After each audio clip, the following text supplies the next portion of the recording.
Bonjour à tous, au programme aujourd'hui, la Chine offre un geste tactique à Trump en levant certains tarifs, le Japon continue ses négociations délicates avec les États-Unis, l'indice de confiance des consommateurs américains reste faible, et du côté des cryptos, Stripe prépare un produit stablecoin mais uniquement destiné au marché émergent, et Paradigm a investi 50 millions de dollars dans Nous Research pour soutenir leur projet ambitieux d'IA décentralisé sur Solana qui pourrait devenir une nouvelle opportunité pour les mineurs. On va tout décortiquer dans cet épisode, bienvenue au Menhir, nous sommes le 26 avril 2025.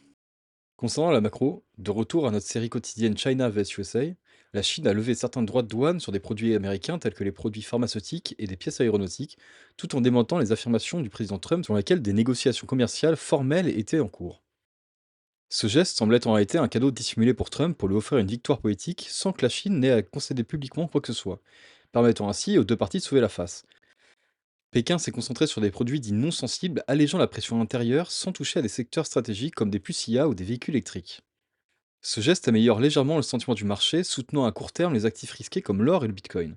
Cependant, sans réelle négociation, les tensions pourraient facilement réapparaître, maintenant la volatilité élevée à moyen terme, bien que les marchés commencent à s'habituer à la girouette américaine, comme le montre le VIX, qui est en baisse depuis les derniers jours. L'approche de la Chine est tactique, réduire la pression immédiate et préserver ses leviers tout en restant flexible sur les futures négociations. Toujours concernant les tarifs, la délégation japonaise continue les négociations avec l'administration de Trump. Le Japon se situe actuellement dans une position très dangereuse. Il se situe piégé entre deux grandes puissances commerciales, les tarifs douaniers directs des États-Unis d'un côté et de l'autre le ralentissement économique de la Chine. Du côté américain, les droits de douane de 25% imposés par le président Trump sur les exportations automobiles japonaises causent des dégâts directs et importants dans l'industrie automobile, qui est un pilier clé de l'économie japonaise, en touchant aussi bien les véhicules finis que les chaînes d'approvisionnement de pièces détachées. En parallèle, bien que la Chine n'ait pas imposé de nouveaux droits de douane sur les produits japonais, le Japon souffre indirectement du ralentissement économique chinois. La baisse de la demande chinoise pour des biens de luxe, les équipements industriels et les composants technologiques, combinée à la diminution du tourisme chinois au Japon, impacte fortement les secteurs manufacturiers et tertiaires. En résumé, les États-Unis pénalisent le Japon par des tarifs directs, tandis que la Chine affaiblit l'économie japonaise en réduisant sa demande et ses flux touristiques. Face à la pression croissante de ses deux principaux partenaires commerciaux, le Japon avance prudemment dans des nouvelles négociations commerciales, conscient des risques économiques supplémentaires auxquels il pourrait être exposé. A noter que le Japon possède aussi une arme secrète, il est le pays qui possède le plus de dettes américaines. Mais les tarifs impactent aussi surtout les Américains eux-mêmes. L'indice de confiance des consommateurs, le Consumer Sentiment Index, publié par l'Université du Michigan, vient de sortir. Pour les gens qui ne connaîtraient pas cet indice, il mesure l'optimisme ou le pessimisme des ménages américains quant à l'économie, à leur situation financière personnelle et aux perspectives futures. Il est établi à partir d'enquêtes mensuelles et reflète la propension des consommateurs à dépenser, ce qui influe directement sur la croissance économique. En avril 2025, la morale des consommateurs américains est restée faible pour le quatrième mois consécutif, principalement en raison des inquiétudes liées aux tarifs douaniers et à l'inflation. L'indice s'est légèrement amélioré à 52,2, tout en restant inférieur au niveau de mars. Les attentes d'inflation à court terme ont légèrement diminué, mais celles à long terme ont augmenté, ce qui montre des préoccupations économiques persistantes. Malgré une suspension partielle des hausses des tarifs, l'incertitude liée aux politiques commerciales continue à peser lourdement sur la confiance des consommateurs concernant l'économie, l'emploi et leurs revenus. Globalement, les Américains restent prudents et assez pessimistes quant à l'évolution économique, sachant que ces niveaux avaient été atteints pour la dernière fois lors du Covid et de la crise de 2008.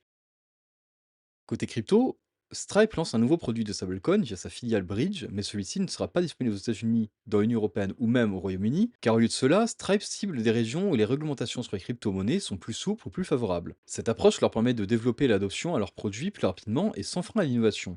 Adoption qui, selon Stripe, est en pleine croissance, car selon eux, en seulement 3 mois, des clients de plus de 90 pays ont déjà payé en stablecoins.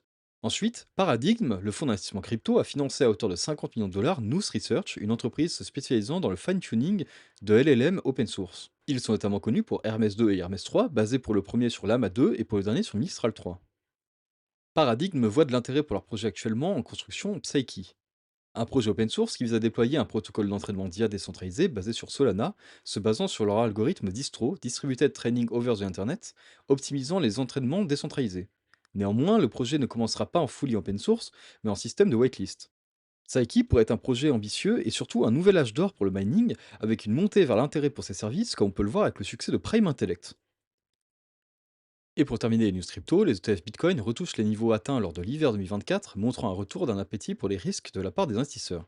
Mais attention car sur Binance et Hyperliquid, les longs sont en train de perdre du terrain, donc Bitcoin pourrait perdre 1 ou 2% ce week-end. Concernant les RSI, Fetch, Paul et Trump continuent de monter avec un léger rebond pour le token de Trump, signalant une potentielle continuation de hausse malgré le RSI bouillonnant. Quant à Tao et Stax, ils commencent à redescendre après avoir dépassé les 70 de RSI. Comme annoncé dans l'épisode d'hier, ils vont sûrement faire un pullback léger pour laisser leur RSI refroidir. Concernant le Bitcoin, il se situe autour des 94 000 dollars avec un RSI qui frôle les 70, mais cela signifie qu'il n'est pas encore en surchauffe et c'est donc un bon signe pour le marché. Pour Solana, il se maintient autour des 150 dollars et tanque légèrement à cause du week-end. Mais attention, ce genre de baisse pourrait nous former une autre cuve, comme vu la semaine dernière, annonçant un autre rebond potentiel. Ether, quant à lui, est au-dessus des 1800 dollars avec un RSI de 55 et une légère hausse suivant le marché avec une semaine de retard. Concernant les paires qui ont un beau graphique, nous avons comme annoncé hier le BNB, qui nous forme une belle rampe de lancement et qui, en plus d'être un des projets les plus solides de l'univers crypto, est actuellement dans la zone des 52 RSI, donc considéré ni comme suracheté, ni comme survendu, une zone parfaite. Mais aussi dans le même calibre Tron qui repart à la hausse. Tous ces signaux, je les suis via un outil que j'ai codé moi-même, Menhir. Il te permet de suivre actuellement plus d'une trentaine de paires listées sur Binance. Tu peux facilement voir grâce à un système de cartes des informations de base comme le prix actuel, minimum et maximum de la journée, le volume, et deux chartes dont une interactive dans son dos. En quelques secondes, grâce à son filtre, tu peux voir les paires considérées par le RSI comme surachetées ou survendues.